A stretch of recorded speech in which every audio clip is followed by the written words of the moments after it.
Manmad railway स्थानकावर खळबळ, खासदार भास्कर भगरे संतप्त. भुसावळ DRM विरुद्ध थेट रेल्वे तक्रार, बुकात लेखी तक्रार.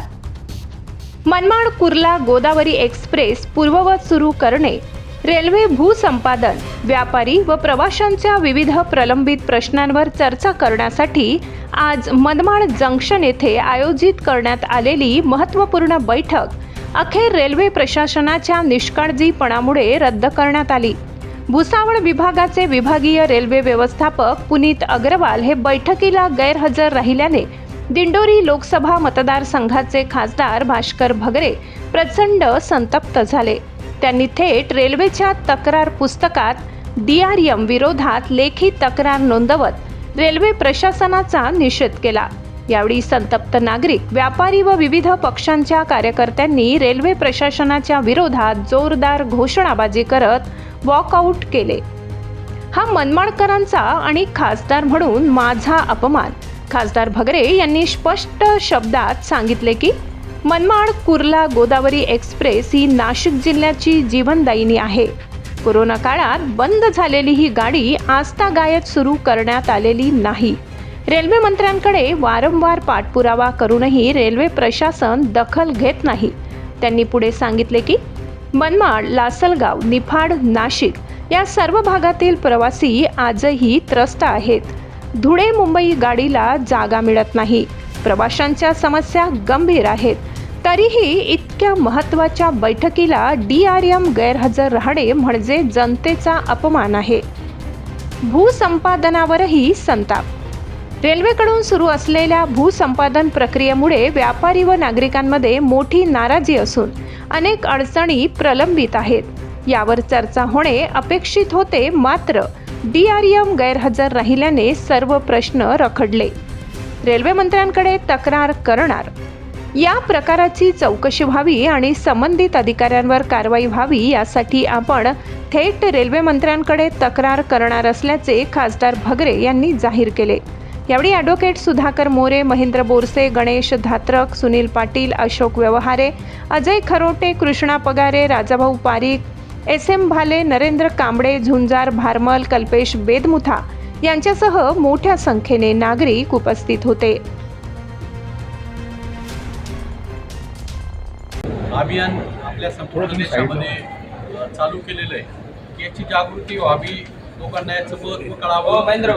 कारण त्याचा परिणाम आपण सगळे बघतोय की यावर्षी तापमान आता 42-43 डिग्रीच्या वर जाऊन राहिले आणि याला कारण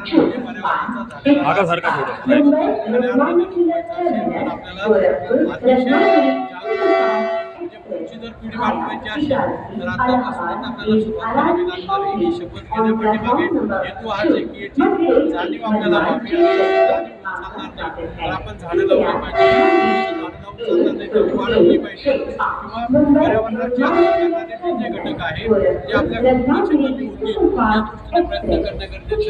आणि म्हणून मग मी आपल्या सगळ्यांना विनंती करतो की हा शासनाचा उपक्रम जरी असला तरी तो आपला स्वतःचा आहे.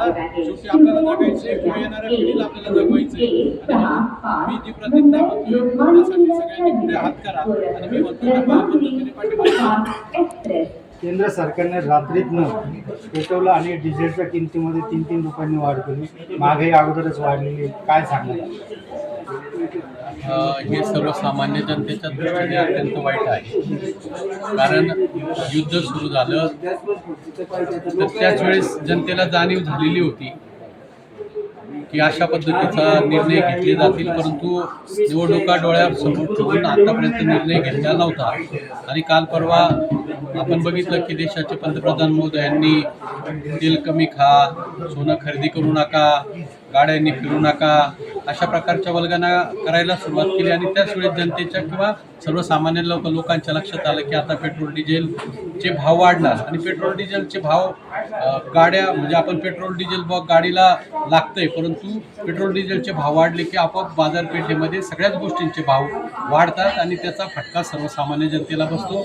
याचा मी निषेध करतो. कारण याचं नियोजन सरकारने केलं पाहिजे या प्रकारची मागणी मी पत्राद्वारे पंतप्रधानांकडे असेल किंवा अर्थमंत्र्यांकडे केलेली आहे की यामध्ये लक्ष घालून सर्वसामान्य जनता होरपळणार नाही याच्याकडे शासनाने लक्ष दिलं पाहिजे आणि आज भाववाढ करून जनतेच्या आशा अपेक्षा भंग करण्याचं काम सरकार करत आहे. तर दुसरी एक गोष्ट, तुम्ही सातत्याने गोदावरी एक्सप्रेससाठी आवाज उठवला, मात्र त्याचं इम्प्लिमेंट होत नाही, काय?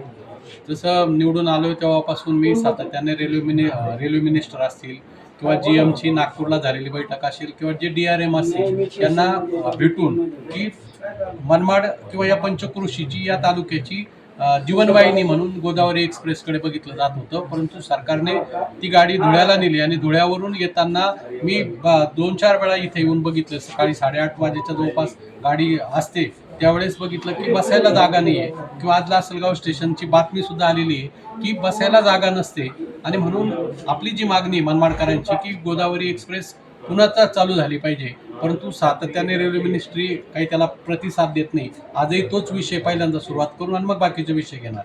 सर, तुम्ही एक शिक्षण क्षेत्रामधले माहीर आहात. शिक्षक नेटच्या परीक्षेवर जो घोटाळा झालेला आहे किंवा पूर्ण देश पातळीवरती सगळे विद्यार्थी त्याला विटेज धरले गेलेले आहेत, त्याबद्दल तुम्ही काय सांगा? म्हणजे आता माझ्याच घरातलं उदाहरण की माझी पुतणी दुसऱ्यांदा नीटच्या परीक्षेला बसते.